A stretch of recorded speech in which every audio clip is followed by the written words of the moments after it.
The wind took my scream before it ever reached the ground. For half a second I hung there, weightless, staring at my sister's face through the open helicopter door, and she wasn't screaming. She was calm, almost relieved. "You've always been in the way," she said, and let go. "My name is Harper Sinclair. I'm 31. How do you spend your whole life protecting someone, only to learn they were counting the days until you were gone?" I don't remember the fall. I remember the water, cold enough to stop my heart before it could break from the truth. My husband, David, standing at the helipad railing, hands in his pockets, watching. Not running, not screaming my name, just watching, like a man confirming a delivery had arrived on schedule. 3 weeks later, I stood outside St. Aldrich's Church in a borrowed coat and sunglasses, watching my own funeral through the glass doors. Black dresses, white lilies, my sister's hand resting, gentle and possessive, on my husband's arm. $5 million. My company. My life. They hadn't buried a wife and a sister. They'd buried a witness.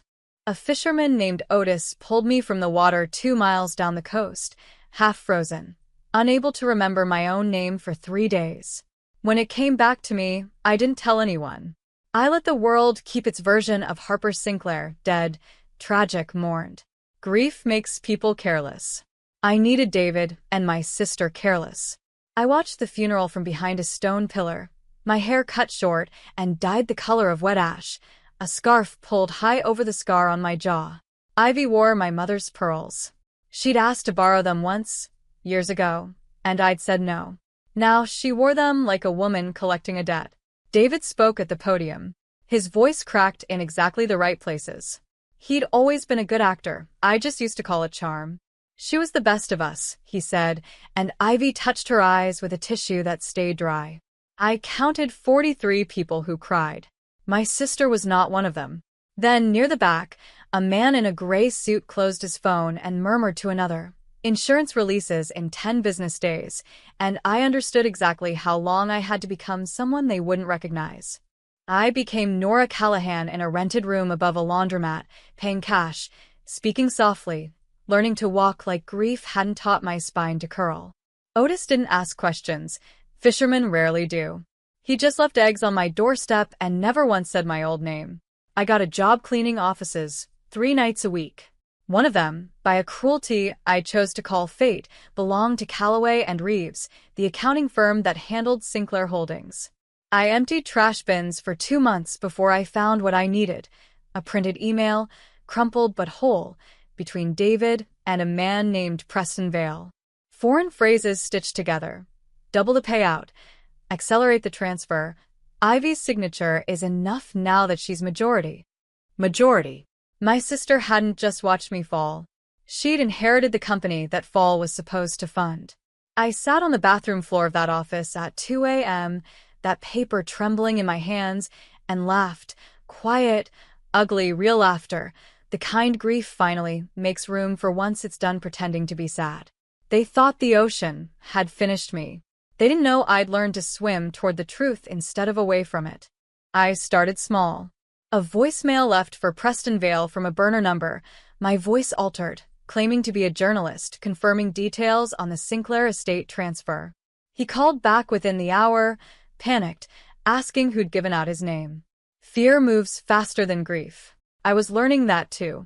I found my old therapist's name in my coat pocket, a receipt I'd never thrown away, and one Tuesday I sat in the waiting room of Dr. Ellen Marsh, the woman who used to know my real voice better than anyone, and told her I was writing a novel about a woman faking her death. What does she want in the end? Dr. Marsh asked, pen hovering. Not their punishment, I said, surprising myself. They're unraveling. Punishment is quick. I want them to feel this the way I did, slow and inescapable.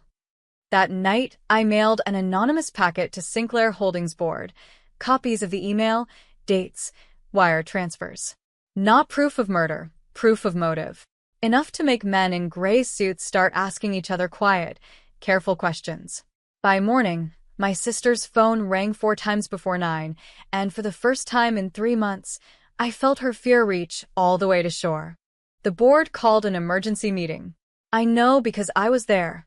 Not as Harper, not as Nora, but as a temp from the cleaning agency wheeling a cart of coffee past a glass conference room, invisible in the way only working women learn to be. Ivy sat at the head of the table now, my father's old chair, wearing a blazer too structured for someone claiming innocence. David sat beside her, close enough that I understood, finally, completely. This hadn't started after my death. It had started long before, in guest rooms and out-of-town conferences, in the silences I'd mistaken for exhaustion instead of guilt. These documents are fabricated, Ivy said, voice even. Someone is trying to extort this family. Family, I repeated to myself, setting a coffee cup down so gently no one heard the tremor in my hand. Preston Vale, sweating through his collar, said the wire transfer dates couldn't be explained as coincidence. A board member, older, sharp-eyed Eleanor Voss, asked the question that split the room open. If Harper's policy hasn't cleared yet, why has an account in the Caymans already received $2 million? Ivy's face didn't move. David's did. That was the first mistake I needed him to make. Eleanor Voss became my accidental ally, though she never knew my name. She was the only one asking real questions, the only one who'd loved my father enough to distrust anyone who inherited too easily. I left a folder in her mailbox at home, return address blank, contents precise, bank routing numbers, a photograph of David and Ivy taken outside a Cayman hotel 11 months before the accident, their hands linked like people who'd already rehearsed a future. 11 months. They hadn't married my death. They'd scheduled it. I started dreaming again for the first time since the fall, not of falling, but of the helicopter blades slowing, stopping, David's face turning toward me instead of away. In the dream, he always looked surprised. Awake, I knew he wouldn't be. Surprise required innocence. Dr. Marsh, still believing my novel was fiction, asked gently if my character forgave anyone in the end. She forgives herself, I told her, for trusting people who were never confused about what they wanted. 2 nights later, Eleanor Voss called an independent audit. Preston Vale stopped answering his phone entirely. And Ivy, my sister, my blood, my mother's pearls around her throat, began, for the first time, to look afraid instead of certain. The audit found what I already knew, then something I didn't. A second policy, smaller, filed only in Ivy's name, payable if I died before our mother's estate finalized. She hadn't needed me gone once. She'd needed me gone twice, first for Dad's company, then for Mom's inheritance neither of us had ever discussed splitting evenly. I finally understood the shove was an impulse. It was arithmetic. I sent one last envelope, not to the board this time, but to David directly at the brownstone we used to call home. Inside, a single photograph of the two of us on our wedding day, and beneath it, for words in my own handwriting, the one he'd know instantly.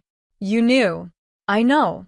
He came to the laundromat 2 days later, gray-faced, having traced an old parking receipt back to Otis, back to me. He stood in the doorway like a man expecting a ghost, and getting something worse, a woman very much alive, very much done being afraid of him. Harper, he said, and it wasn't relief in his voice. It was the sound of a man realizing his alibi, had just walked back into the room. Sit down, David, I said. Let's talk about the Caymans. He didn't sit. He talked instead, fast, desperate, blaming Ivy, blaming Preston, blaming a marriage he claimed had died long before I did. I let him talk. I'd learned silence could hold more evidence than words ever could.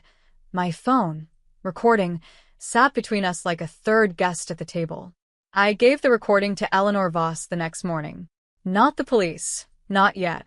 I wanted the unraveling to come from the people who'd built their fortune on my absence, watching it collapse in the rooms they'd claimed as theirs. The board voted Ivy out by noon. By evening, the district attorney had David's Cayman transfers, Preston's panicked emails, and a sworn statement from a woman the world still believed was dead. I walked into the precinct on a Thursday, gave my real name for the first time in 4 months, and watched 2 detectives go very still. Ivy didn't cry when they arrested her. She just looked at me, finally seeing me, not as an obstacle, not as a payout, but as someone who'd survived her. I visited my father's grave that weekend, laid my mother's returned pearls beside the stone, and felt something settle in my chest that had been circling for years. Peace. Quiet earned mine.